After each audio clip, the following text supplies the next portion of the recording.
Graça e paz, meus amigos aqui do YouTube. Mais uma vez estamos aqui de volta para estudar junto a Palavra de Deus. No vídeo de hoje daremos a sequência das lições bíblicas da CPAD do primeiro trimestre de 2022, com o tema A Supremacia da Escritura, a inspirada, a inerrante, infalível Palavra de Deus. Chegamos na lição de número 8, com o título A Lei e os Evangelhos revelam Jesus. Texto áureo: Ouve Israel, o Senhor nosso Deus é o único Senhor. Deuteronômio capítulo 6, versículo 4.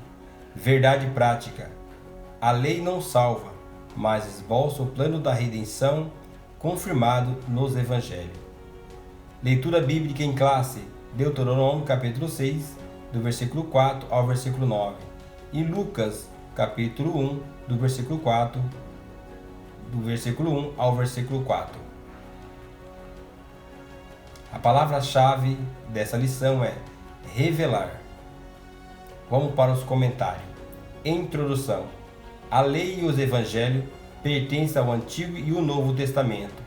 São livros sagrados de origem divina para integra o cânon das Escrituras. Introdução: a lei e os evangelhos pertencem ao Antigo e ao Novo Testamento. São livros sagrados de origem divina que integram o cânon das Escrituras. Possui igual autoridade com regra de fé prática, porém com funções distintas. Os preceitos e as narrativas da lei têm explicações nos evangelhos.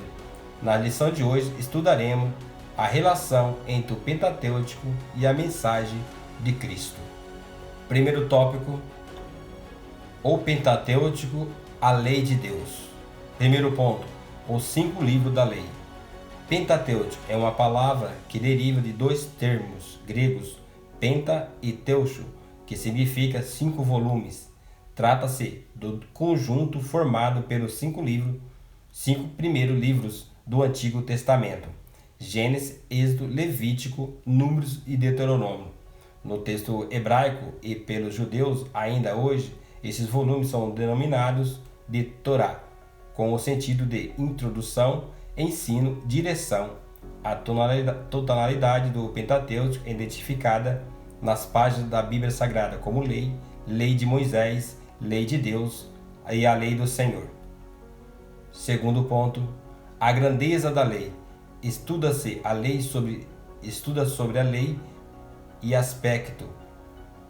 Segundo ponto: a grandeza da lei. Estuda-se a lei sob 3 aspectos: a. morais, que possui validade permanente para todos os povos; b. cerimoniais, que trata da liturgia religiosa dos judeus; c. civis, que diz respeito à responsabilidade israelita como cidadão. Nossa declaração de fé ensina que a lei de Moisés é o mais importante código das leis da antiguidade por sanidade e por seu caráter espiritual e por sua autoridade divina. A lei é santa e o mandamento santo, justo e bom.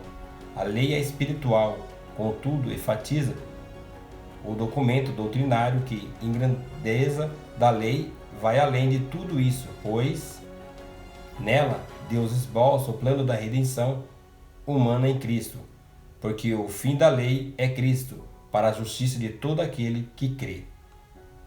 Terceiro ponto: a lei e a fé cristã. As Escrituras afirmam que a função da lei era transitória. Ela foi dada para revelar o pecado e demonstrar a necessidade da graça, e assim serviu de aio para nos conduzir à redenção em Cristo. A lei encerrou a humanidade debaixo do pecado. Desse modo, ninguém pode ser salvo pela obra da lei. Nesse aspecto, a obra de Cristo nos resgatou da maldição da lei e nos deu a vida mediante ao Evangelho. Cristo é o único sem pecado, cumpriu a lei e inaugurou a dispensação da graça. Agora, livre da lei, vivemos debaixo da graça divina, e todo aquele que permanece em Cristo não vive pecando. Segundo tópico: os Evangelhos, a mensagem de Cristo. Primeiro ponto, o conceito do evangelho. O termo evangélico tem origem no grego evangelion, com o significado de boas novas. Refere-se à mensagem do reino de Deus e da salvação por meio de Cristo. Seus atores são chamados de evangelistas, que significa portadores de boas novas. Os três primeiros, Mateus, Marcos e Lucas, são chamados de sinóticos, porque são semelhantes entre si. Os sinóticos registram especialmente o ministério de Jesus na Galileia. O quarto evangelho, João, tem peculiaridade própria de enfatizar o ministério de Cristo na Judéia.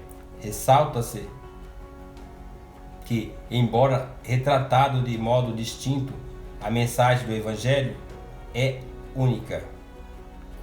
Segundo ponto, a mensagem do reino de Deus.